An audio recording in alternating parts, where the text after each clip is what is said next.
Salmo número 34. Salmo número 34. Y vamos a leer el versículo 8, porque ese va a ser el texto clave que utilizaremos para el mensaje de hoy. Amén, aleluya. Salmo 34. El versículo 8 dice: gustad y ved que es bueno Jehová. Amén. Dichoso el hombre que en ti confía. Alabado. Y agrego que cuando la palabra dice dichoso el hombre, se refiere al ser humano, Amén. al hombre y a la mujer, Amén. porque la mujer salió del hombre. Amén. Y lo aclaro porque hoy en día, por esta cuestión del movimiento feminista, pues quieren que nosotros cambiemos todas las palabras. Pero aquí está incluido hombre y mujer, completo, todo el mundo ahí. Amén. Amén. Amén. Padre, te doy las gracias, porque es un privilegio nuevamente predicar tu palabra. Gracias, Dios. Yo te pido que tu poder sea manifiesto en este lugar, que la unción de tu Espíritu Santo sea sobre mí, y que tú me utilices como un canal de bendición para transmitir a tu pueblo cual sea tu pensamiento para el día de hoy.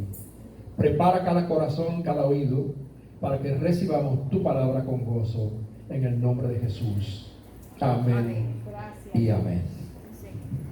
El tema que quiero utilizar en el día de hoy es probando la bondad de Dios. Alabado Jesús. Probando la bondad de Dios. Este salmo, antes de comenzar, nos da el contexto del mismo. No todos los salmos al comenzar tienen una explicación. Pero este salmo, que fue escrito por David, nos dice antes del salmo que fue escrito cuando mudó su semblante delante de Abimelech. Para usted y yo poder entender a qué se refiere este salmo, tendríamos que ir al primer libro de Samuel, el capítulo 21, de los versículos 10 al 15, que es un relato de aquel tiempo cuando el rey David era perseguido por el rey Saúl. Y le doy el título de rey a David en ese momento, aunque todavía no estaba en el trono, porque ya él era rey por la unción divina. Amén. Dios lo había ungido como rey sobre Israel. Dice: levantándose David aquel día, huyó a la presencia de Saúl y se fue a Aquis, rey de Gat. Y los siervos de Aquis le dijeron: ¿no es este David, el rey de la tierra? ¿No es este de quien cantaban en las danzas diciendo: hirió Saúl a sus miles y David a sus 10,000?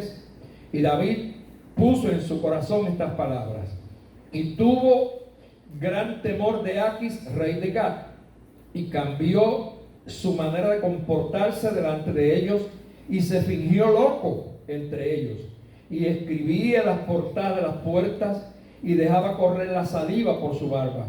Y dijo Aquis a sus siervos: he aquí, veis que este hombre es demente. ¿Por qué lo habéis traído a mí? ¿Acaso me faltan locos para que hayáis traído a este que hiciese de loco delante de mí? ¿Había de entrar este en mi casa? Ese relato nos muestra un momento muy difícil de la vida de David. Había cruzado la frontera y se había ido a territorio de los filisteos, que eran enemigos de Israel. Posiblemente cuando usted lee esta palabra se va a dar cuenta que se habla de Aquis. Y acá en la introducción del salmo no dice Aquis, dice Abimelech. La Biblia no se contradice. Yo me puse a investigar el por qué estos nombres son diferentes. En Samuel aparece Aquis y acá aparece Abimelech. Descubrí algo que no sabía. Sabe que en el tiempo antiguo se utilizaban títulos, como por ejemplo Faraón, como también Herodes, que había Herodes Agripa, Herodes Antipa, Herodes Felipe, pero el Herodes era un título, al igual que los faraones, que habían faraón Ramsés, y hubieron varios faraones. Aparentemente, entre los filisteos, el Abimelech era un título. Por lo tanto, parece ser que Aquis, el rey, se le llamaba Abimelech Aquis, o sea que era el título, como decir faraón tal o Herodes tal, porque la Biblia no se contradice, no es que son unos nombres distintos. Aparentemente en un nombre, en una parte se menciona el nombre y en el otro se menciona el título, la posición que ocupaba. Fíjense, yo noto en estos versículos algo que aprendí, y es que hay experiencias que a todos los seres humanos en la vida nos marcan, y es bueno compartirlas. Y hay marcas que vienen por el júbilo, por el disfrute, por los triunfos. Pero hay marcas que vienen también por el dolor, por la angustia y por el sufrimiento, como lo es una cicatriz. En este caso, David huye de Saúl y se va al territorio de los filisteos, que eran sus enemigos. Cuando David llega allá, inmediatamente los reconocen. ¿Por qué? Porque David había disfrutado una experiencia grandiosa en la vida cuando había matado al rey Goliat, o sea, al gigante Goliat.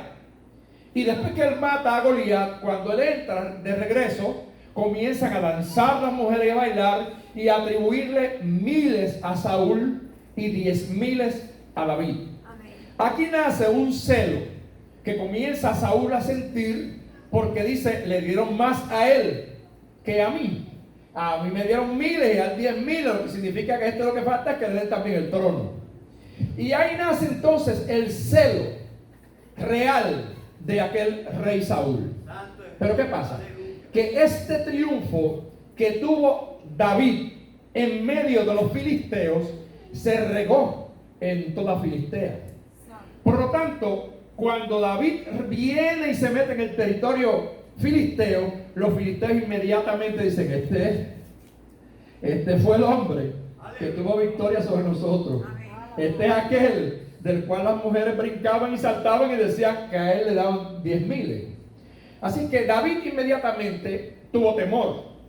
¿Sabe qué significa esto? Que cuando tú has sido instrumento en las manos de Dios y Dios te ha utilizado a ti como un canal de bendición para otros, esa marca también te queda.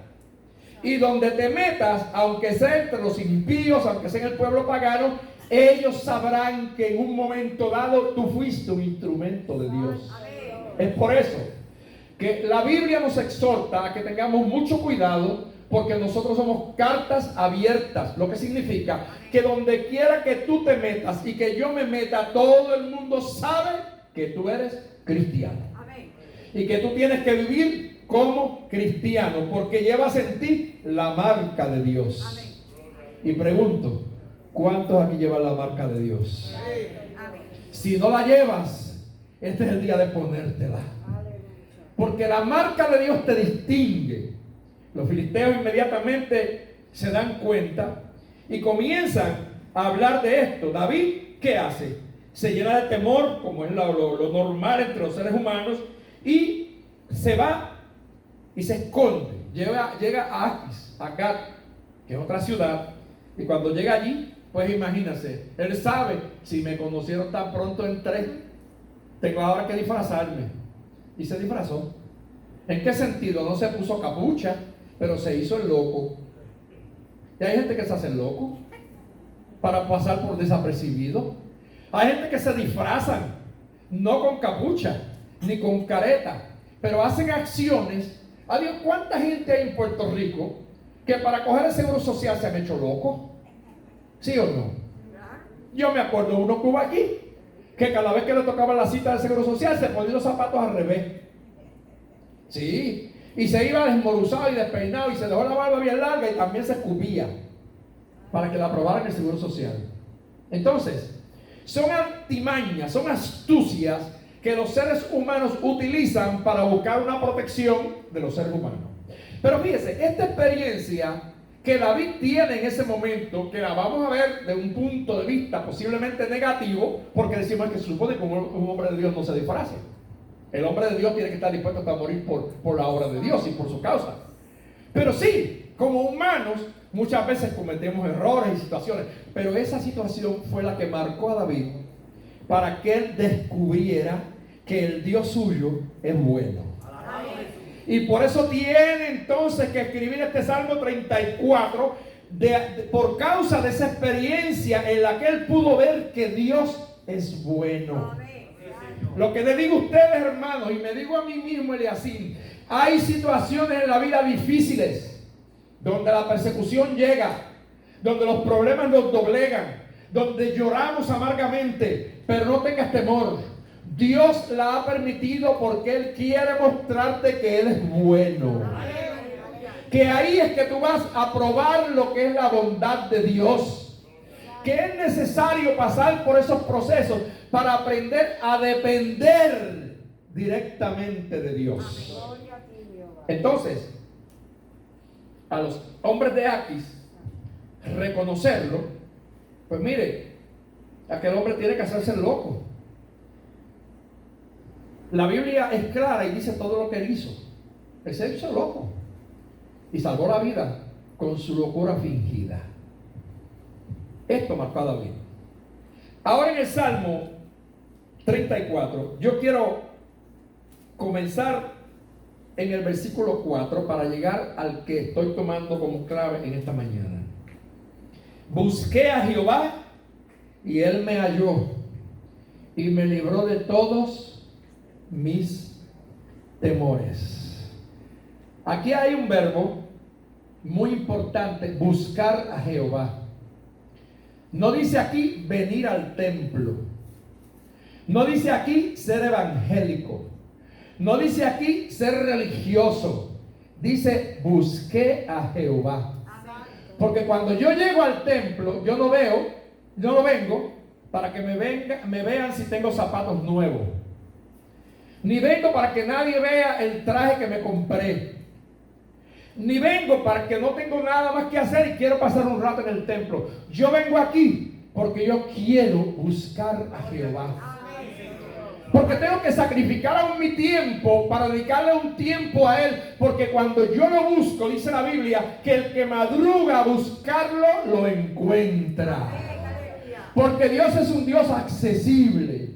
Y por eso es que David tiene que decir en este salmo, yo busqué a Jehová y Él me oyó. Y si toma el verbo busqué, está en término pasado. Porque precisamente ese salmo se refiere a la experiencia que él vivió. Cuando fue perseguido por Saúl y que Saúl quería matarlo, entonces, ¿qué pasó? Que Dios, al él buscarlo, lo escuchó y lo libró de todos sus temores. Mire, yo sé que no era fácil para un hombre como David, que era experto en usar la onda, que era experto en pelear de tú a tú, porque cuando él fue a matar a Goliat, él lo que le dijo a Saúl fue que es cuando un oso, ¿cómo se llama? Un león, se le enfrentaba a cualquier fiera salvaje, él con sus manos lo despedazaba. Así que David era fuerte. Pero cuando le fueron a dar la espada, dijo, con esto yo no sé, no me ponga espada a mí. Y con una piedrita mató a Goliat. ¿Ahora qué? Imagínense que ahora cuando él está huyendo, detrás de él viene un ejército. Y los ejércitos usaban espadas. Así que venía detrás de él un ejército armado. ¿A quién no le va a dar temor? Por lleno que usted esté en la presencia de Dios, por lo menos de un tuki-tuki. Aleluya. Por lo menos se le acelera el corazón y tal vez se le sube la presión. Tal vez hasta las rodillas le tiemblan un poquito. ¿A cuántos le han temblado aquí alguna vez? ¿Verdad que sí? Hay momentos en que las situaciones nos dan temor. Nos llenamos de temor, no sabemos qué hacer. ¿Saben qué hay que hacer cuando hay temor? Buscar a Jehová. Porque cuando yo tengo el temor, ¿qué hago? Yo lo invoco a Él, yo lo busco a Él. Y cuando yo lo busco a Él, dice la Biblia que el que me busca me halla. Si yo lo busco y lo hallo, entonces Él hace acto de presencia y los temores tienen que huir de mí. Los temores se tienen que alejar de mí. Busqué a Jehová y Él me oyó y me libró de todos mis temores. Y después dice, los que miraron a Él fueron alumbrados y sus rostros no fueron avergonzados. Oiga, cuando David está exhortando en el versículo 8, que dice, gustad y ved que es bueno Jehová, le voy a dar una definición que es muy importante que la sepamos. La palabra gustar viene del hebreo ta'am, y el hebreo ta'am significa probar o saborear. ¿Sabe lo que es saborear? Porque nosotros tenemos 5 sentidos, ¿verdad? Y uno de ellos es ¿cuál? El gusto. Cuando usted come, tan pronto su lengua prueba lo que está comiendo, el gusto le dice si la comida es buena o si es mala, si es dulce, si es agria o si es amarga. Usted lo sabe por la lengua, por el gusto que usted tiene en la boca. Ahora, cuando te habla aquí de gustar, y en el hebreo significa saborear, significa no solamente que te la comas, ni que te la eches a la boca, sino que te deleites. Cuando usted se come algo que no quiere que se le acabe es porque la está saboreando. Y saborear viene de buen sabor. Y cuando usted come algo que sabe bueno, de verdad que no quiere que se acabe. Eso es lo que David nos está diciendo. Saboreen y vean lo bueno que es Dios. No solamente digan Jehová es bueno, sino experimentenlo. Personalmente saboreen la presencia de Dios. Por eso mi lema desde que yo conozco a Cristo es decir que ser cristiano es un privilegio. Y yo me deleito en ser cristiano y me lleno de orgullo, no el orgullo negativo, sino el orgullo positivo de saber que yo soy cristiano.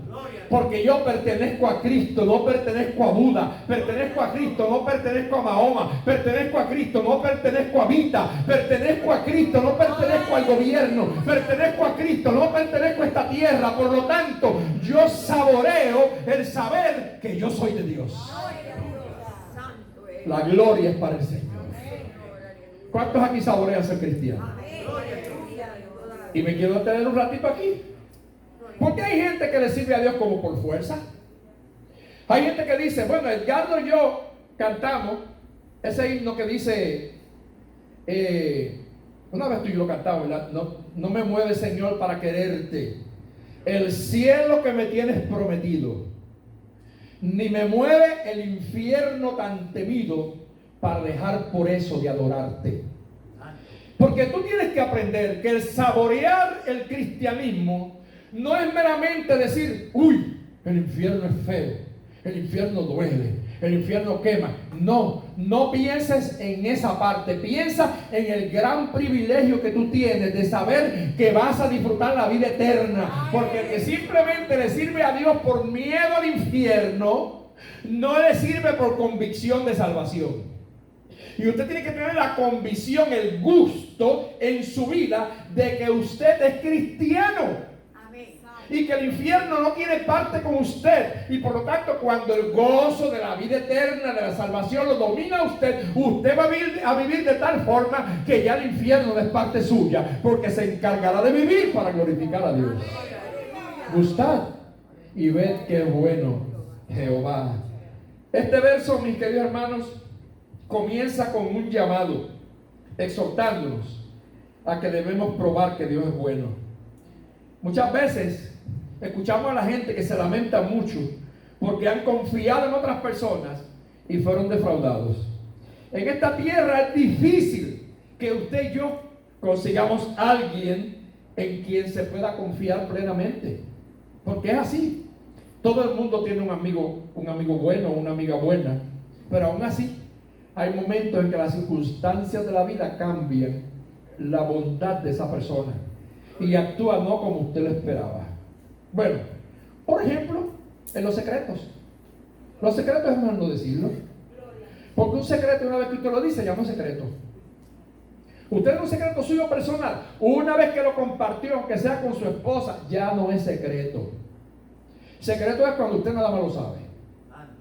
Entonces a veces usted tiene una persona que lo considera su amigo o su amiga y le confía un secreto, dice, ay, porque este es mi mejor amigo, mi buen amigo. Pero usted no sabe que él tiene otro que también es su mejor amigo. Y que ese secreto que usted ha guardado por tiempo, que no quiere que nadie lo sepa, ese buen amigo le traicionó su confianza, se lo dijo a otro y le dañó muchas veces hasta su paz. Le dañó hasta su reputación, porque hay cosas que la gente las malinterpreta y entonces se complica la situación. A todos nos ha pasado eso. A todos nos ha pasado, porque es difícil encontrar en esta tierra a alguien en que usted le pueda confiar plenamente. Pero gloria a Dios que nosotros sí somos dichosos, porque podemos confiar en Dios. Podemos confiar en el Señor. Usted sabe que la palabra dichoso, porque en el versículo dice: buscad y ved que es bueno Jehová. Dichoso significa feliz, significa bienaventurado, son sinónimos. Y nosotros somos dichosos porque Dios nos escucha y nos responde. Cuando Él dice: busqué a Jehová y Él me oyó y me libró de todos mis temores, ahí está la confirmación. Dios nos escucha y nos responde. Y también somos dichosos porque Él nos exalta. Fíjense lo que dice el próximo versículo: los que miraron a Él fueron alumbrados y sus rostros no fueron avergonzados. Cuando se avergüenza a alguien, se le nota en el rostro. ¿Usted ha visto a alguien cuando pasa una vergüenza como se le demuda el rostro? Hasta muecas hacen, hasta los dientes se le salen, usted sabe, porque es que se sienten incómodos, que quieren esconder la cara. No tienen, usted ha sentido a veces vergüenza ajena, que a usted le sube un calor de los pies para arriba y la cara se le pone como candela y las orejas. Pues ahora David dice: yo no tuve que ponerme la cara roja, no tuve que hacer ninguna mueca, porque los que esperan en Él no son avergonzados. Por lo tanto, Dios no deja que tu enemigo se burle de ti, ni que tu enemigo se ría de ti. Dale gloria a Dios que tú eres el último que te vas a reír, porque dice que el último que ríe mejor. Porque a veces hay mucha gente que se ríe de ti, que se burla de ti por la situación que estás pasando, pero quédate tranquilo, porque como tú eres siervo de Dios y tú has experimentado lo bueno que es Jehová, va a llegar el día en que ese que se rió tanto de ti no va a llorar. Y tú eres el que te estarás riendo, no de él, sino de tu victoria. Porque Dios siempre está comprometido a darnos la victoria. Mire, alumbrar significa, en este sentido, que al mirarlo a Él recibimos, número uno, iluminación. Porque la Biblia dice aquí que los que miraron a Él fueron alumbrados. Por lo tanto, de la luz que está hablando aquí es de la iluminación, de la sabiduría. Porque cuando tú estás en medio de un problema que tú no sabes qué hacer con él, entonces ¿qué tú haces? Miras a él. Y cuando miras a él, la iluminación de él, la luz de él, te da el entendimiento para tú entonces salir del lío. Porque hay situaciones en que yo me he encontrado que yo no sé ni qué decir, si voy a la derecha, a la izquierda, si brinco, si salto. No. Pero cuando miro a él, dice la Biblia que fuimos alumbrados. Nos vino el entendimiento, la sabiduría, la prosperidad. Y eso es tan evidente que el mundo nota la bendición de Dios sobre nosotros. Por eso es que la Biblia dice claramente que sus rostros fueron avergonzados. No, porque Dios está ahí. Amén. Luego, también nosotros somos dichosos porque la respuesta no depende de nuestra fuerza. Fíjense lo que dice el próximo versículo: este pobre clamó y le oyó Jehová y lo libró de todas sus angustias. Escuche bien, como dice David, este pobre clamó. David no era pobre. David vivía en el palacio, porque cuando la persecución comenzó, ya David había tocado el arpa. Ya David estaba instalado en el palacio. Cada vez que Saúl se ponía malo, él era el que tocaba el arpa, hasta que los celos, esos celos grandes que tuvo Saúl en contra de él, que quiso destruirlo por las cosas grandes que Dios hizo con él, pues mire, ahora él tiene que correr, tiene que huir, pero Dios siempre tiene instrumentos. Tan así que el propio hijo de Saúl, Jonatán, velaba los planes maquiavélicos que tenía Saúl preparados para destruir a David, y venía y se lo decía. Bueno, en ese sentido el chismoso es bueno. Oiga, hay gente que te alerta. Y sí, y digo chismoso y no cabe la palabra, porque el chisme viene de una raíz de donde mismo viene la palabra hechizo. Porque es el que habla y no para de hablar de los demás. Pero en este sentido, Saúl se convirtió en el portavoz. Jonatán se convirtió en el portavoz de David, y cada vez que Saúl planificaba algo, él lo alertaba. Yo admiro a Jonatán. En la Biblia yo admiro a Jonatán, un personaje que yo lo admiro, porque Jonatán tenía por derecho que ser rey de Israel. Él era el que debía sustituir a Saúl. Pero cuando él entendió que aún siendo él el hijo del rey, Dios eligió a David, él depuso su trono, depuso su corona y se unió con un hombre que Dios llamó. Esto indica que vamos a decir en el sentido acá espiritual, Jonatán no tenía celo ministerial, sino que era el tipo de persona que Dios llamaba y aplaudía el llamado del otro. Y estaba consciente en ayudar al otro que Dios llamaba. Y así debe ser el evangelio. Son lecciones que la Biblia nos está dando a todos nosotros. Así que Dios, hermanos, nos enseña a nosotros que David, cuando dice este pobre clamó, es que la pobreza de David, mis queridos hermanos, estaba hablando de la situación en que vivía en esos días. David tuvo que esconderse hasta en cuevas. Ya dormía en una cama. Tenía que dormir en el monte. Estaba hasta pidiendo, porque si usted va al capítulo que leímos en el libro de Samuel, antes de ese evento que él se escondió, él hasta llegó donde el sacerdote Ahimelech y le dijo que le diera pan, porque él tenía hambre. Y Ahimelech que le dijo, aquí no hay pan, el único que hay es que ya es de la proposición. Y él dijo, pues dámelo. Claro, ya ese pan lo habían utilizado y lo habían sacado del lugar para ya decomisarlo, porque habían que poner pan nuevo, pan caliente. Pero David se tomó el atrevimiento y él comió de aquellos panes. Y Dios no lo mató. La misericordia de Dios es grande para con aquellos que le temen. Y Dios en tu pobreza te va a dar de lo que pertenece a Él, porque esos panes eran dedicados a Dios. Pero David en ese momento estaba en medio de la pobreza y necesitaba comer. Y Dios no es un Dios mezquino. Dios te da a ti lo que tú no te mereces. Dios te da a ti de los santos. Dios te da a ti cosas que tú no te imaginas. Simplemente porque Él es bueno, porque Jehová es bueno. Así que, mis queridos hermanos, a veces Dios nos quita muchas cosas y lo está haciendo simplemente para probarnos y para que reaccionemos y para que nos demos cuenta que Él es bueno. Mire, también nosotros somos dichosos, cuando dice el versículo, dichoso el hombre que en Él confía, porque su ángel siempre nos cuida. ¿Sabe que el ángel de Jehová anda con nosotros?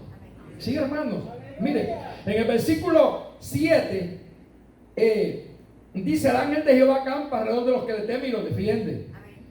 Mire, acampa alrededor significa a vuelta redonda.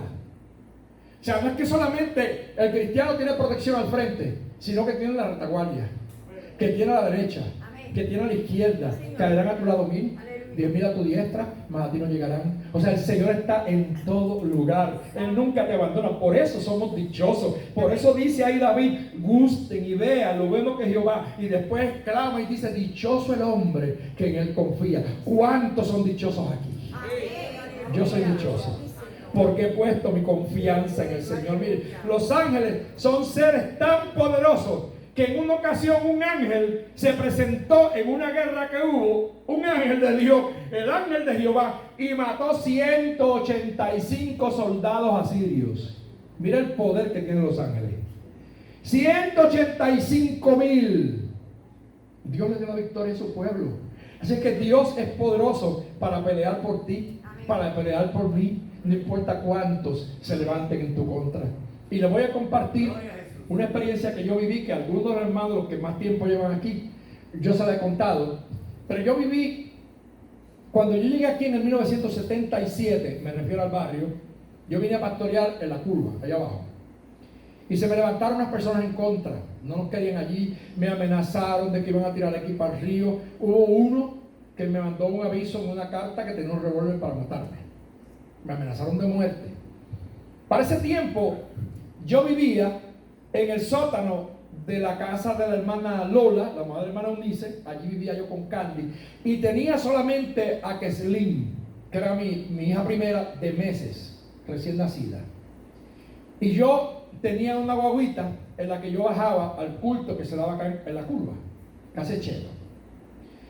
¿Y qué pasa? Ese señor me había amenazado y ya hermanos de la iglesia me habían advertido, tenga cuidado con fulano, porque fulano dijo esto.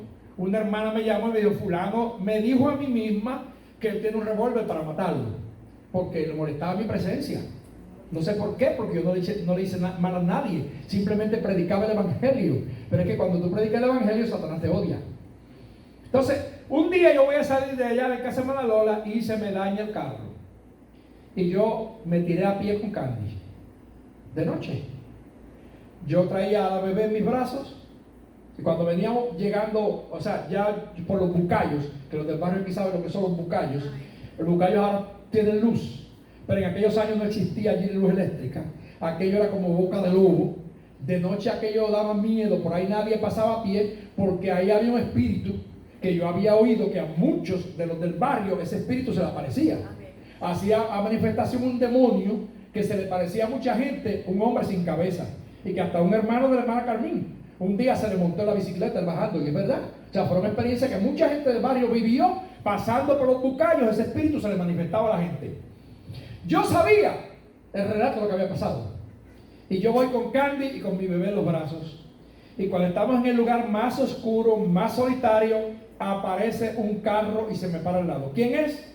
El hombre que me tenía amenazado de muerte. Que había dicho días antes, cuando yo lo coja en una esquina sin salida, yo voy a acabar con él. En un callejón sin salida, como decimos aquí. Aquel hombre se paró, abrió la puerta del cuarto y me dijo, ¿para dónde usted va? Yo voy para el culto. Me dijo, móntese. Y yo le dije a Candy, móntate atrás. Monté a Candy en el asiento de atrás, le entregué a la bebé y yo me senté en el asiento del frente. Pero tan pronto yo me monté, yo me acordé de este versículo.